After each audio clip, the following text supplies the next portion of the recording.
জওয়ান যুবকেরা, হে আমার মুরব্বিয়ানেরা, এই গত বছর ঈদের নামাজের দিনের কথা বলি। জায়গার নাম হলো অস্ট্রেলিয়ার কুইন্সল্যান্ড। এই অস্ট্রেলিয়ার কুইন্সল্যান্ড রাজ্যে বাবা ভাই আমার দোস্ত, আমার একটা মসজিদের ঘটনা সারা বিশ্বে ভাইরাল হয়েছে, খবরটা ছড়িয়েছে। এই মসজিদটার পাশে একটা বাবা ভাই আমার বৃদ্ধাশ্রম ছিল। এই বৃদ্ধাশ্রমে অন্য কমিউনিটির মানুষরা সেখানে থাকতেন। বিদেশের বৃদ্ধাশ্রমগুলোর অবস্থাটা অন্যরকম হয়, কারণ সেখানকার মানুষদের সন্তান সন্ততি কম হয়। তারা হায়ার এডুকেটেড লাভ করেন, তারা পড়াশোনা করে চাকরি বাকরি ব্যবসার জন্য বিদেশে চলে যান। পিতামাতা একাকী হয়ে যায়, তাদের বয়স হয়ে যায়, তারাও শিক্ষিত মানুষ, কিভাবে সময়টা কাটাবেন তাই তারা বৃদ্ধাশ্রমে গিয়ে বন্ধু বান্ধবী পান। সেই বৃদ্ধাশ্রম তো সাধারণ ছোটখাটো বৃদ্ধাশ্রম নয়, বিশাল বিশাল এলাকা জুড়ে বৃদ্ধাশ্রম। সেখানে বাগান, সুইমিং পুল, ভালো ভালো থাকার জায়গা, ভালো সেবার জায়গা সেখানে পায়। সেখানে সুন্দরভাবে আনন্দের মধ্যে জীবন কাটানোর জন্য তারা বৃদ্ধাশ্রমে যায়। হে তরুণ যুবকেরা, হে আমার বন্ধুরা, শুনে রেখে দিন বাবা, জেনে রেখে দিন বাবা, আমার ইসলাম বলেছে না, তোমার যত কষ্টই হোক না কেন, হে দুনিয়ার পিতামাতার সন্তানেরা, তোমরা তোমাদের পিতামাতার সঙ্গে কখনো খারাপ আচরণ তোমরা করো না। পিতামাতা যতই বৃদ্ধাশ্রমে যাক, কিন্তু যখন নাতি নাতনি নিয়ে নিজের ভাঙা ঘরে থাকবে, তার তখন ওই কোটি টাকার বৃদ্ধাশ্রমের থেকে ভাঙা ঘরটা তার কাছে ভালো লাগবে। কথা ঠিক না ভুল বলেন? এই জন্য আল্লাহর কোরআন কি বলেছে? আল্লাহর কোরআন বলছে, হে দুনিয়ার মানুষ, তোমরা তোমাদের পিতামাতার জন্য আমার কাছে দোয়া চাও। এই বলে, কি বলে দোয়া চাইবে? আমরা নামাজে দোয়া চাই, রব্বির হামহুমা কামা রব্বায়ানি সগীরা। এ আল্লাহ, হুমা এটা তাসনিয়া, দ্বিবচন, ওই তাদের দুজনের উপর রহম করুন। কামা যেমন, এক্সাম্পল যেমন তারা ছোটবেলায় আমাদের উপর রহম করেছিলেন। এ আল্লাহ, আমার পিতামাতার উপর রহম করুন যেমন তারা ছোটবেলায় আমাদের উপর রহম করেছিলেন। আল্লাহ শিখিয়ে দিয়েছেন। আমার আল্লাহ বলছেন, হে দুনিয়ার মানুষ, পিতামাতার সঙ্গে খারাপ ব্যবহার করবে না। আমি আল্লাহ বলছি, পিতামাতার সঙ্গে ভালো ব্যবহার করো। আমি পিতামাতার প্রতি ইহসান করা, সৎ ব্যবহার করা, দুনিয়ার সমস্ত সন্তান সন্ততির উপর আমি আল্লাহ অর্ডার জারি করে দিয়েছি। তাহলে আমার আপনার বাপ ভাঙা ঘর হলেও ঘরে আপ্যায়ন করতে হবে, বাম্মাকে সেবা করতে হবে, বাম্মায়ের দেখাশোনা করতে হবে। কোটি টাকার সম্পদ বৃদ্ধাশ্রমে তাদের পাঠানো চলবে না, কারণ তারা যতই বৃদ্ধাশ্রমে যাক মনে শান্তি পাবে না। কারণ বৃদ্ধাশ্রমে সব ফ্যাসিলিটি আছে, কিন্তু শান্তি নামক ফ্যাসিলিটিটা সেখানে পাবে না, কারণ সেখানে তার নাতি নাতনিকে ওই বুড়ো বুড়ি অর্থাৎ দাদা দাদি নানা নানি তারা কিন্তু পায় না সব সময়। তাই আপনার ভাঙা ঘরে দাদা দাদি নানা নানি বায়ামা যেই হোক না কেন, তারা কিন্তু আনন্দে থাকতে পারে যদি আপনি সেই ভালোবাসা জামাই মেয়ে বা ছেলে বৌমা যদি সেই বৃদ্ধ বৃদ্ধার উপর দেখিয়ে থাকেন। এটা ইসলামের নিদর্শন, ইসলামে নির্দেশ দিয়েছে। কিন্তু আজকে হয়ে গেছে উল্টো। আজকে আমার এই মুসলিম সমাজেও ঘুণ ধরে গেছে। আমরা ইসলাম থেকে দূরে সরে যাচ্ছি, কোরআনের নির্দেশ ভুলে যাচ্ছি, রাসূলের হাদিস ভুলে যাচ্ছি। আমরা রাসূলের হাদিস ভুলে গেছি। রাসূল বলছেন, ইযহাব ফাআকরিমহা ফাইন্নাল জান্নাতা তাহতা রিজলাইহা। যাও তোমার মায়ের সম্মান করো, কারণ তোমার মায়ের পায়ের তলায় তোমার জান্নাত। অথচ সেই মাকে আজকে আমরা গালাগালি করি, সেই মাকে আমরা আজকে তুচ্ছ তাচ্ছিল্য করি।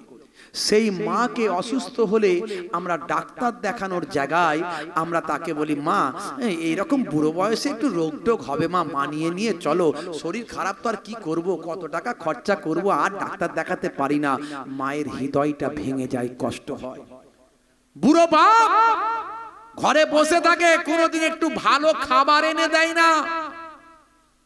শালা বাবু এসেছে, মিষ্টির দোকান থেকে হাইব্রিড রসগোল্লা নিয়ে এসে খাওয়াচ্ছে, 2 in 1। বড় স্প্রাইটের বোতল নিয়ে এসে দিচ্ছে। হাজি বিরিয়ানি থেকে লেগ পিসওয়ালা চিকেন নিয়ে বিরিয়ানি নিয়ে এসে খাওয়াচ্ছে, শালা বাবু খাও। অনেকদিন পর এসেছো, একদিনও মনে হলো না আমার বুড়ো বাপটা আছে, কি খেতে চায় আব্বা তুমি একবার জিজ্ঞাসা করি, আব্বা তুমি কি খাবে, একবারও বললো না। শালা যখন আসে বৌমা তখন হাসে, ভাই এসেছে ভাই, আনন্দে আত্মহারা হয়ে যায়। তুই বড় রোগা হয়েছিস তাই আমি তোকে গুজে গুজে খাওয়াই, হাওয়া করে আর খাইয়ে থাকে। বুড়ো শ্বশুরটা পাশে বসে আছে, একটা 2 in 1 রসগোল্লা গেল না। হাই রে হাই, আল্লাহ বলবে এই বেটা কবরে আয়, আমার ফারিস্তা ডান্ডা নিয়ে রেডি হয়ে আছে, ঠান্ডা করবে। তাই রাগ করবেন না বাপ, বোঝার চেষ্টা করা যাক। কথাগুলো একটু ভাই আমার খারাপ লাগতে পারে, আমি ওই আং বাংতাং তো কথা বলতে পারি না। এখন সব বক্তারা বেরিয়েছে, উদ্ভট উদ্ভট কথা, কোনো মেলে না, বাস্তবে মেলে না। সাধারণ শ্রোতারা যা শুনছে তারাও বলছি কোথা থেকে কি কথা বলছে রে বাবু। এই জন্য আমাদের বক্তব্যটা ঠিক রাখতে হবে। ইসলামকে সামনে নিয়ে ব্যবসা করবেন না, পয়সা লাগবে, সবকিছুই পয়সা ছাড়া হয় না। বিনা পয়সায় দিন দুনিয়ার কোনো শান্তি হবে না। হবে এই বিনা পয়সায় দিন দুনিয়ার শান্তি কোনো কিছুই হবে? একদল বেরিয়েছে বলছে বিনা পয়সায় দিন দুনিয়ার শান্তি, দিনেও শান্তি হবে না, দুনিয়াতেও শান্তি হবে না। দিনদারি করতে গেলেও পয়সা লাগবে। পাঞ্জাবিটা কিনবেন, হালাল পয়সা চাই। ছেলের বিয়ের 15 টাকায় পাঞ্জাবি কিনে নামাজ পড়লে নামাজ কাজ হবে? যারা বলেন কাজ হবে।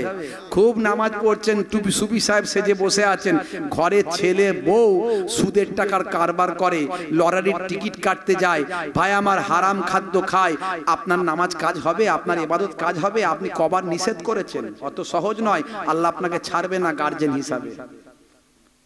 বন্ধুরা আমার, তরুণ যুবকেরা আমার, মুরব্বিয়ানেরা আমার, হে তরুণ যুবকেরা, হে আমার বন্ধুরা, ঈদের দিন কুইন্সল্যান্ড রাজ্য, দেশটার নাম হলো অস্ট্রেলিয়া। একেবারে বাস্তব তথ্যটা বলে দিই, মানুষ বাস্তববাদী।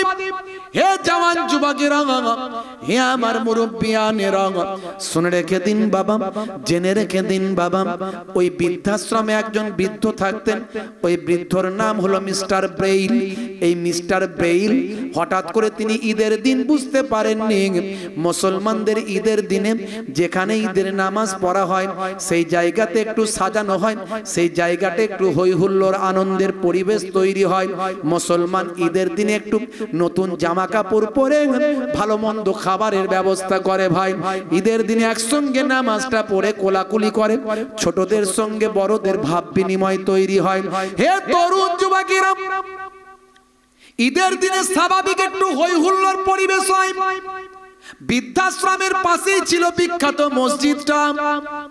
ভাইরা আমার, অস্ট্রেলিয়ার বুকে বুঝতে পারছেন তাদের নামাজটা ময়দান আমাদের মতো নাই, খোলা জায়গা নাই, শহর এলাকা। অনেক শহর এলাকায় নামাজ, ঈদের নামাজ মসজিদে পড়া হয়। হে তরুণ যুবকেরা, হে আমার মুরব্বিয়ানেরা, এই হই হুল্লোড় পরিবেশ, এমন সময় বৃদ্ধাশ্রম থেকে মিস্টার বেইল তিনি ক্ষিপ্ত হলেন। তিনি চিন্তা করলেন, মুসলমানদের মসজিদে এত কিসের আওয়াজ, হই হুল্লোড় পরিবেশ, এই হই হুল্লোড় পরিবেশ ভাই আমার পছন্দ তার নয়। তিনি যাতে শান্ত করা যায়, হই হুল্লোড় পরিবেশ বন্ধ করা যায়, তাই তিনি বৃদ্ধাশ্রম থেকে বেরিয়ে মসজিদের সামনে এলেন। এই বৃদ্ধাশ্রম থেকে মসজিদের সামনে যখন এসে পৌঁছালেন, সেই সময় দেখেন মসজিদের ইমাম সাহেব ঈদের নামাজ শুরু করেছেন। আল্লাহ বলছেন, বান্দারে, হে দুনিয়ার মানুষ শুনে রেখে দাও, ওয়া আকিমুস সালাত ওয়া আতুজ যাকাত ওয়া আরকাউ মা'আর রাকিন। তোমরা নামাজটা আদায় করো, সালাতটা আদায় করো, সালাতটা কায়েম করো, আর যাকাতটা প্রদান করো, আর রুকুকারীদের সঙ্গে রুকুটা করো, অর্থাৎ জামাতে নামাজটা আদা করে না। কার অর্ডার? নামাজ কার অর্ডার? জোরে বলেন কার? নামাজ আল্লাহর অর্ডার। কোরআনে একবার অর্ডার দেননি, 82 বার অর্ডার দিয়েছেন। কতবার? 82 বার। আল্লাহ বলছেন, হে মুয়াজ্জিন বলে দাও, হে মুয়াজ্জিন বলে দাও, আমি মানুষকে বেকার তৈরি করিনি। মা খলাকতুল জিন্না ওয়াল ইনসা ইল্লা লিয়াবুদুন, আমি জিন জাতি এবং মনুষ্য জাতিকে কেবলমাত্র আমার ইবাদতের জন্য সৃষ্টি করেছি, তারা যেন আমার ইবাদত করে। আর রাসূল বলে দিয়েছেন আফজালুল ইবাদাতে ইবাদাতুস সালাত, শ্রেষ্ঠ ইবাদত হলো নামাজ। তাই নামাজ পড়তে হবে, নামাজ ছেড়ে দিয়ে কেউ জান্নাতে যেতে পারবে না। তো সেই নামাজের কথা আল্লাহ বারবার কোরআনে বলেছেন। এক জায়গায় আবার বললেন ইন্নাস সালাতা তানহা আনিল ফাহশাই ওয়াল মুনকার, নিশ্চয় নামাজ তোমাকে অশ্লীলতা ও অন্যায় থেকে দূরে সরিয়ে দেবে। তাই আল্লাহ বলছেন হে মুয়াজ্জিন, মানুষকে নামাজের দিকে ডাকো। মুয়াজ্জিন ডাকছে, কিভাবে ডাকছে? হাইয়া আলাস সালাহ,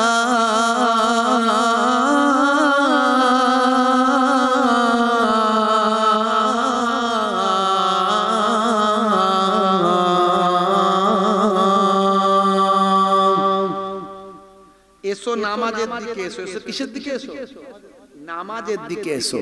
আল্লাহ বলছেন হে মুয়াজ্জিন, আবার বলে দাও যদি নামাজের দিকে আসে কি তার ফায়দা হবে সেটাও ঘোষণা করে দাও।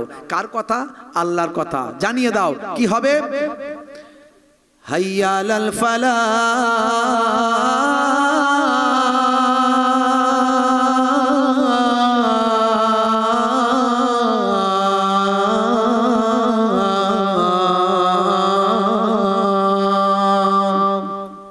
যদি নামাজের দিকে আসে আমি আল্লাহ বলছি তাকে কামিয়াবি দান করে দেব। জোরে হবে না? তাহলে নামাজের দিকে এলে তুমি কামিয়াবি পাবে। হে মুয়াজ্জিন ঘোষণা করে দাও। বন্ধুরা আমার, মুসলমানের ছেলে নামাজের সময় হলে মুয়াজ্জিন যখন আজান দেয় হাইয়া আলাস সালাত, এরা বলে এই পল্টু তাড়াতাড়ি ফ্রি ফায়ার খেলতে পালা। বলে কেন রে ভাই? বলে মুয়াজ্জিন যদি দেখতে পায় তাহলে বলবে পল্টু নামাজ পড়বি আয়, তাই তাড়াতাড়ি এখান থেকে কেটে পড়ি ভাই। মুসলমানের ছেলে আজান যখন হবে দেখবেন ওরা মসজিদ তলায় আর থাকে না। আর যে কটা ওই মানে হাফ লেজ কাটা থাকলে কুকুর দেখবেন কোন দিক দিয়ে যায়? ঘুরে যায়। আর যদি ফুল লেজ কাটা থাকে কি হবে? সামনে দিয়ে যাবে প্রকাশ্য। তাহলে সে কটাকে একদম বাদের খাতায় রাখতে হবে। বন্ধুরা আমার, তার মানে এদের হায়া শরম নাই। আল হায়াও শুবাতু মিনাল ঈমান, হায়া লজ্জা হলো ঈমানের অঙ্গ। যাদের লজ্জা নাই ও দাঁড়িয়ে দাঁড়িয়ে চালিয়ে দেয়, ওগুলো কে? তার মানে ওরা হচ্ছে দুটো, ও সামনে দিয়ে যাবে, কিছু পরোয়া করবে না, ওগুলো বাদের খাতায়। আর যেগুলো একটু লজ্জা আছে আজান হলে বলবে নামাজ তো পড়িস না, পালিয়ে চতাতা। হে তরুণ যুবকেরা, হে আমার বন্ধুরা, শুনে রেখে দিন বাবা, জেনে রেখে যান, মুসলমানের ছেলে নামাজের সময় হলে ফ্রি ফায়ার খেলতে পালায়। মুসলমানের ছেলে নামাজের সময় হলে ক্যারাম বোর্ডটা চালায়। মুসলমানের ছেলে নামাজের সময় হলে ভাই আমার মোবাইলটা কানেতে হেডফোনটা লাগায়। মুসলমানের ছেলে নামাজের সময় হলে এদিক ওদিক পালিয়ে যায়। আল্লাহ বলছেন বান্দারে, আমি 82 বার নামাজের কথা বলেছি, তোরা নামাজ থেকে দূরে চলে যাবি নাই। যদি তোরা নামাজি হয়ে যাস, আমি আল্লাহ বলছি অশ্লীলতা অন্যায় তোদের ধরতে পারবে না। অশ্লীলতা অন্যায় তোদের গ্রাস করতে পারবে না। আর নামাজের মধ্যে তোরা যদি দোয়া চাস, আস্তাইনু বিসসবরি ওয়াস সালাহ, বান্দা তোরা আমার কাছে সাহায্য যদি নামাজের মধ্যে চাস, আমি আল্লাহ তোদের সাহায্য করব, আমি তোদের দোয়াটাকে কবুল করব, জানিয়ে দিলাম। তোরা আমার কাছে সাহায্য প্রার্থনা কর নামাজের মাধ্যমে, ধৈর্যের মাধ্যমে। অপেক্ষা করো, ধৈর্য ধারণ করো। আজকে আমার দোয়া কবুল হয়নি, কাল হবে। কাল হয়নি, পরশু হবে। ভাইরা আমার, আপনি সেই জায়গায় পৌঁছে গেলে দেখবেন আপনার দোয়া দোয়াই মুস্তাজিব হয়ে যাবে। দোয়াই মুস্তাজিব হয়ে যাবে। এটা পরীক্ষিত, আমার কাছে প্রমাণ আছে। কিন্তু আপনাকে সেইভাবে চলতে হবে। সবচেয়ে আগে দুটো জিনিস কন্ট্রোল করতে হবে, একটা মুখ, একটা পেট। এই দুটো জিনিসকে আগে কন্ট্রোল করতে হবে। তারপরে আপনাকে কন্ট্রোল করতে হবে আস্তে আস্তে, চোখ, হাত, পা, শরীরের অঙ্গ প্রত্যঙ্গ সব কন্ট্রোল করতে হবে। কিন্তু এই সব কিছুর আগে দুটো আগে, একটা হলো মুখ, একটা হলো পেট। একটা হলো মুখ থেকে কথাটাকে কন্ট্রোল করবেন, আর পেটটাকে খাবারটাকে কন্ট্রোল করবেন। এই দুটোকে কন্ট্রোল করে তারপর চোখের কন্ট্রোল, হাতের কন্ট্রোল, পায়ের কন্ট্রোল, শরীরের কন্ট্রোল সবভাবে যদি করতে পারেন, দেখবেন আগেকারের যুগে যখন এনারা পড়াশোনা করেছেন তখন পরীক্ষায় ফার্স্ট হওয়া মানে 100-র মধ্যে 95, 98, 99 পেয়ে ফার্স্ট। আর এখন আমার আপনার স্কুলগুলোতে দেখবেন পরীক্ষায় ফার্স্ট যারা হচ্ছে ভাই আমার 60 পেয়ে, 50 পেয়ে, 40 পেয়ে ফার্স্ট। আপনি বলবেন না হুজুর আমার স্কুলে কিন্তু 95, 98 পেয়েই ফার্স্ট হয়, কিন্তু কোয়ালিটির বিচারে তারা কিন্তু 40-50-এ নেমে গেছে। যখন ওই কোয়ালিটির ছেলেটাকে আপনি আলামিন মিশনে ভর্তি করতে যাবেন তখন বুঝতে পারবেন আপনার ছেলেটা যে এখানে 95 পাচ্ছিল সেখানে গিয়ে 35 পেয়েছে। কারণ আমার বাচ্চাটাকে আমি আলামিনে ভর্তি করেছি, তো আমার মেয়েটাকে আলামিনে ভর্তি করেছি। আপনারা হয়তো বলবেন হুজুর আপনার মেয়েকে আলামিনে ভর্তি হয়েছে। হ্যাঁ, নিয়ত করেছি আল্লাহ কবুল করার মালিক। আপনার ঘরের মেয়েকে আপনি ডাক্তার করুন। আমাদের সমাজে মুসলিম কমিউনিটির মধ্যে গাইনি নারী ডক্টরের অনেক অভাব, এই জন্য অনেক আপনার আমার ঘরের মেয়েদেরকে পুরুষ ডাক্তারের কাছে গিয়ে বেপর্দা হতে হয়। আপনার ঘরের মেয়েটা যদি পর্দার মধ্যে, হিজাবের মধ্যে, ওই কর্ণাটকের মুস্কানের মধ্যে, মুস্কান সারা কর্ণাটক রাজ্যের মধ্যে ফার্স্ট হয়েছে, মনে আছে নারায়ে তাকবীর আল্লাহু আকবার দিয়েছিল, মেয়েটাকে দেখেছিলেন তো? তাকে শত শত ছেলে ঘিরে ধরে ফেলেছিল, তারা স্লোগান দিচ্ছে, তাকে ভয় পাওয়াচ্ছে। তারা ধর্মীয় স্লোগান দিয়েছিল, সেই ধর্মের স্লোগানকে আমরা সম্মান করি, রেসপেক্ট করি। আমরা শ্রী রামজিকে আমরা সম্মান করি, কারণ শ্রী রামজির সঙ্গে লক্ষ লক্ষ কোটি কোটি মানুষ ভাবাবেগ জড়িয়ে আছে, তাদের ভালোবাসা জড়িয়ে আছে। কোটি কোটি মানুষের ভালোবাসাকে আমাকে মান্যতা দিতে হবে, কারণ তাদের আবেগ সেখানে জড়িয়ে আছে। তার সম্পর্কে আমি খারাপ কথা বলতে পারবো না। পুরুষোত্তম রামজি, ভগবান রামজি তাদের মহান মানুষ, দেবতা, আমরা তাকে সম্মান করি, রেসপেক্ট করি। কিন্তু তার নামকে আজকে কলঙ্কিত করা হচ্ছে, তার নাম ব্যবহার করে মানুষ মারা হচ্ছে, তার নাম ব্যবহার করে মানুষকে অপমান করা হচ্ছে, তার নাম ব্যবহার করে ওই রকম মহাপুরুষ পুরুষোত্তম রামজি, যিনি একজন কোটি কোটি মানুষের স্পন্দন, কোটি কোটি মানুষের আবেগ, সেই পুরুষোত্তম রামজির নামকে ব্যবহার করে মানুষকে কষ্ট দেয়া হচ্ছে। যদি তিনি আজকে থাকতেন, তিনি ব্যথা পেতেন, দুঃখ পেতেন, তিনি এদের বিরুদ্ধে প্রতিবাদ করতেন, গর্জে উঠতেন। সেদিন বাঁচার জন্য ওই মুস্কান তখন আল্লাহু আকবার স্লোগান দিয়েছিল, আপনাদের মনে আছে? সেই মুস্কান দেখিয়ে দিয়েছে, দেখো আজকে আমি হিজাব পরে, আমার ধর্মকে সম্মান করে, অন্যের ধর্মকে রেসপেক্ট করে, আজকে আমি হিজাব পরে কর্ণাটক রাজ্যের মধ্যে আমি আমার বোর্ডের পরীক্ষায় হাইয়েস্ট মার্কস ফার্স্ট হয়ে সারা পৃথিবীর মানুষকে বার্তা দিলাম। দেখো আমি মুস্কানের দিকে তাকিয়ে দেখো, আমি সারা পৃথিবীর মানুষকে বলতে চাই, তুমি তোমার ধর্মকে ভালোবেসে, তুমি তোমার ধর্মের উপর থেকে, তুমি হিজাব পরে, তুমি পর্দার মধ্যে, হেফাজতের মধ্যে থেকে অন্য ধর্মকে সম্মান জানিয়ে তুমি এগিয়ে যাও, তোমাকে আমার আল্লাহ গায়েবী মাদাদ দান করবে। বন্ধুরা আমার, তরুণ যুবকেরা আমার, মুরব্বিয়ানেরা আমার, আজকে আপনার ঘরের মহিলাটাকে শিক্ষিতা করতে হবে, শিক্ষা দীক্ষায় উন্নয়নে নিয়ে যেতে হবে, উন্নতিতে নিয়ে যেতে হবে। এই জন্য শিক্ষার কথা আমার রাসূলুল্লাহ দয়ার নবী বলেছেন। কি বলেছেন বিশ্ব নবী? উতলুবুল ইলমা মিনাল মাহদি ইলাল লাহাদ, তোমরা ইলম শিক্ষা করো, জ্ঞান অর্জন করো, মায়ের কোল থেকে মৃত্যুর কোল পর্যন্ত। বিশ্বনবী আবার বলেছেন, তালাবুল ইলমি ফারিদাতুন আলা কুল্লি মুসলিমিন ওয়া মুসলিমাত, প্রত্যেকটা মুসলমান নর নারীর জন্য, শুধু পুরুষ নয়, নারীদের জন্য ইলম শিক্ষা করা হলো ফরজ। জোরে বলুন সুবহানাল্লাহ। বন্ধুরা আমার, তরুণ যুবকেরা আমার, আপনারা দোয়া রাখবেন আমার মেয়েটাকেও ভর্তি করেছি ওখানে। তো আমি যে কথাটা বলতে চাইছিলাম, যে কথাটা আপনাদের মাঝখানে আসতে চাইছিলাম, তাহলে শিক্ষার ক্ষেত্রে এগিয়ে যেতে হবে। আপনাকে আমাকে ইসলামের সৌন্দর্য, ইসলামের বিউটি, ইসলামের গুণটাকে মানুষের কাছে পৌঁছে দিতে হবে। হে তরুণ যুবকেরা, মিস্টার ব্রেইল মসজিদের সামনে যখন এলেন, তখন মসজিদে নামাজ চলছিল। ইমাম সাহেব তখন ঈদের নামাজ পড়াচ্ছিলেন। সুতরাং মিস্টার বেইল যখন এলেন, তখন তিনি দেখতে পেলেন মসজিদে পিনলেস, কোনো আওয়াজ নাই, সাইলেন্স জোন, কোনো শব্দ নাই, কোনো হুল্লোড় নাই। আমি বৃদ্ধাশ্রম থেকে এত আওয়াজ পাচ্ছিলাম, তারা আনন্দে ছিল, তারা হই হই পরিবেশের মধ্যে ছিল। কিন্তু এখন যখন মসজিদের সামনে এলাম, তখন দেখলাম মসজিদের মধ্যে কোনো আমার শব্দ নাই, একেবারে পিনলেস জোন, একেবারে সাইলেন্স এরিয়া, কোনো শব্দ নাই, কোনো শব্দের আওয়াজের কোনো পরিবেশ নাই। শুধু ইমাম সাহেব নামাজ পড়াচ্ছেন, মুসল্লিরা নামাজ পড়ছেন। কি সুন্দর একটা মনোরম পরিবেশ, কি সুন্দর একটা সুন্দর শান্ত পরিবেশ তৈরি হয়েছে।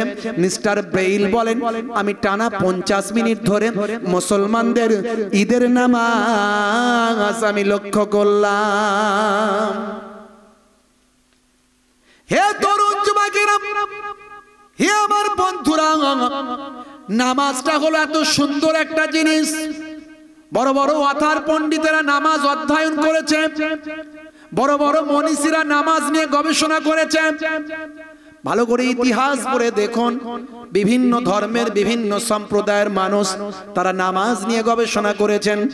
শ্রীরামকৃষ্ণ পরমহংসজি বা আমার তার গ্রন্থের মধ্যে পাওয়া যায়, তার জীবনীর মধ্যে পাওয়া যায়। শ্রীরামকৃষ্ণ পরমহংসদেব মহাদেব বা আমার রামকৃষ্ণ পরমহংসদেব বা আমার গুরুজি, তিনি কোটি কোটি মানুষের হার্ট স্পন্দন, ধর্মীয় ধর্মগুরু। হে জওয়ান যুবকেরা, তিনি দীর্ঘদিন ধরে নামাজ নিয়ে অধ্যয়ন করেছিলেন। তিনি নামাজের মধ্যে কি আছে দেখার চেষ্টা করেছিলেন। হে জওয়ান যুবকেরা ভাই আমার বন্ধুরা, আমার জাতীয়তাবাদের জনক যাকে বলা হয়, রাজা ভাই আমার রাজা রামমোহনজি খানাকুলের মানুষ। তিনি একজন মহান ব্যক্তিত্ব ছিলেন, রাজা মশাই ছিলেন, বহু সম্পদের মালিক ছিলেন, যার প্রচেষ্টায় সতীদাহ প্রথা বন্ধ হয়েছিল। সেই রাজা রামমোহনজির যদি ইতিহাস আপনি জানেন ভাই আমার, দেখবেন তিনি কিন্তু একেশ্বরবাদীতে বিশ্বাসী ছিলেন। একজন ঈশ্বর আছেন, ঈশ্বর যে একজন, অর্থাৎ স্রষ্টা যে একজন, সৃষ্টিকর্তা যে একজন, তিনি সেটা বিশ্বাস করতেন। সেই রাজা রামমোহনজি তিনি এত সুন্দর কোরআন মাজিদ পড়তেন, কোরআন মাজিদ ব্যাখ্যা করতেন, এক্সপ্লেন করতেন, কোরআন মাজিদের তাফসীর করতেন, কোরআন মাজিদ শুদ্ধভাবে পড়তেন। সেই জামানায়, সেই সময়ে ব্রিটিশ সরকার তাকে মৌলবী উপাধি দিয়েছিল। হে তরুণ যুবকেরা, হে আমার মুরব্বিয়ানেরা, মাদার টেরেসা যাকে সারা পৃথিবীর মা বলা হয়, তার সেবা পৃথিবীর মানুষের হৃদয়ে প্রবেশ করেছেন। সারা পৃথিবীর মানুষের হৃদয়ে তিনি সমাদৃতা হয়েছেন। বাবা, সেই মাদার টেরেসা যখন মারা গেলেন, মাদার টেরেসার কাছ থেকে আল্লাহর কোরআন মাজিদ পাওয়া যায়। হে তরুণ যুবকেরা, হে আমার মুরব্বিয়ানেরা, শুনে রেখে দিন বাবা, জেনে রেখে দিন বাবা, ইসলামের সৌন্দর্যটা কোথায়, ইসলামের ব্রাইটনেস, উজ্জ্বলতা কোথায়। আজকে আপনি দেখেছেন বাবা, ভাই আমার দোস্ত আমার, দিল্লির পার্লামেন্টে বাবা, ভাই আমার বিধানসভার পার্লামেন্টে দিল্লির মুখ্যমন্ত্রীর নাম হলো মিস্টার কেজরিওয়াল। ভাই আমার অরবিন্দ কেজরিওয়াল জি, তিনি তার পার্লামেন্টের বুকে ভাই আমার সমস্ত ভাই আমার মন্ত্রী পরিষদ, সমস্ত পার্লামেন্টের মেম্বারদের কাছে বলেছেন, আমাদের দেশ পরিচালনা করতে হবে হযরতে ওমর ফারুক যেভাবে দেশ পরিচালনা করতেন, সেই আদর্শ আমাদের ধারণ করতে হবে। হে জওয়ান যুবকেরা, রাশিয়ার বিখ্যাত গভর্নর, রাশিয়ার বিখ্যাত নেতা নাম হলো ভ্লাদিমির পুতিন। মিস্টার পুতিন তিনি বলেছেন, আমি দীর্ঘদিন ধরে মুসলমানদের সঙ্গে ওঠা বসা করছি। মুসলিমরা একটা শৃঙ্খলাবদ্ধ সমাজ, মুসলিমরা একটা উন্নয়নশীল সমাজ, মুসলিমরা দেশকে ভালোবাসে, মুসলিমরা হলো ঈমানদার, মুসলিমরা হলো এক নীতিতে বিশ্বাসী, মুসলিমদের সঙ্গে আমার আচার আচরণ আচরণ করে, তাদের সঙ্গে ওঠা বসা করে আমার অনেক জ্ঞান লাভ হয়েছে, তাদের প্রতি আমার সহানুভূতি এবং ভালোবাসা অনেক অনেক বেড়ে গিয়েছে। মিস্টার ব্রেইন 50 মিনিট ধরে ঈদের নামাজটা দেখছে, কি সুন্দর। এতক্ষণ কোলাহলের আওয়াজ পেয়ে আমি বেরিয়ে এসেছি, তাদের আওয়াজ ভলিউম লো করতে বলবো, আওয়াজ স্টপ করতে বলবো, চিৎকার বন্ধ করতে বলবো।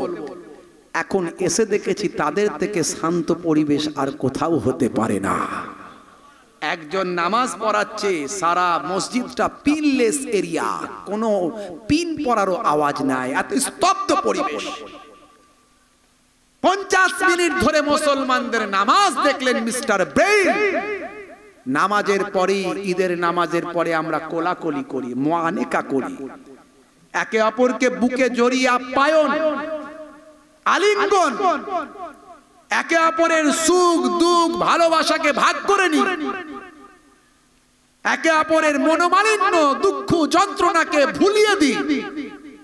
এই বুকে বুকে মেলা, ছোটদের প্রতি স্নেহ, বড়দের সম্মান, একে অপরকে খাইয়ে দেওয়া, মিষ্টি বিতরণ করা, এই সুন্দর পরিবেশ দেখে মিস্টার ব্রেইন ইমাম সাহেবের কাছে গুটি গুটি পায়ে গিয়ে বললেন, ইমাম সাহেব, আমার দুই একটি কথা আপনার সঙ্গে ছিল।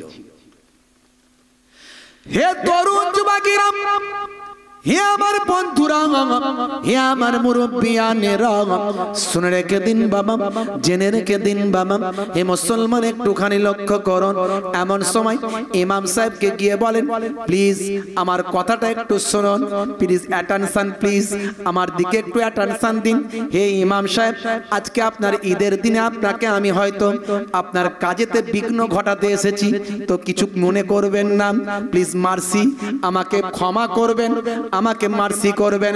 হে তরুণ যুবকেরা, ইমাম সাহেবকে অতি করুণার স্বরে বললেন, আমি কিন্তু একজন বৃদ্ধাশ্রমে থাকা, আমি অন্য কমিউনিটির একজন মানুষ, আমার নাম হলো ব্রেইন। চিৎকার আওয়াজ শুনে আমি বন্ধ করার জন্য এসেছিলাম, কিন্তু এত ভালো করে কোনোদিন আপনাদের নামাজ আমি দেখি না, এত ভালো করে আপনাদের পরিবেশটা আমি লক্ষ্য করি না, মসজিদের ভিতরে কি হয় এত ভালো করে আমি গভীরভাবে দেখি না। আজকে আমি 50 মিনিট ধরে আমি ব্রেইন সবকিছু লক্ষ্য করলাম, অভিভূত হয়ে গেলাম, আনন্দিত হয়ে গেলাম, মুগ্ধ হয়ে গেলাম। আমাদের দেশে ধর্ম নিয়ে বাড়াবাড়ি নাই, অনেক মানুষ তো নাস্তিক আছেন, কোনো ধর্মই মানে না, যে যে ইচ্ছা ধর্ম পালন করে, ধর্মটা তার পার্সোনাল ম্যাটার, এটা তার ব্যক্তি স্বাধীনতা, সে কিভাবে জীবন যাপন করবে সে সেটাই পারবে। আমাদের দেশের কাজ নিয়ে ব্যাপার, ধর্মটাকে কোনো মুখ্য উদ্দেশ্য করা হয়নি, ওটা গৌণ ব্যাপার, ধর্মটা নিজের হৃদয়ের ব্যাপার।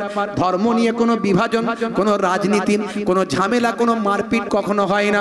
তাই আমার দেশে ধর্ম নিয়ে কোনো বাড়াবাড়ি নাই, কিন্তু আমি আপনার ধর্মের প্রতি অ্যাট্রাকশন হয়েছি, আপনার ধর্মের প্রতি আমার অ্যাটেনশন বেড়ে গেছে, আপনার ধর্ম সম্পর্কে আমি জানতে চাই, একটু বুঝতে চাই।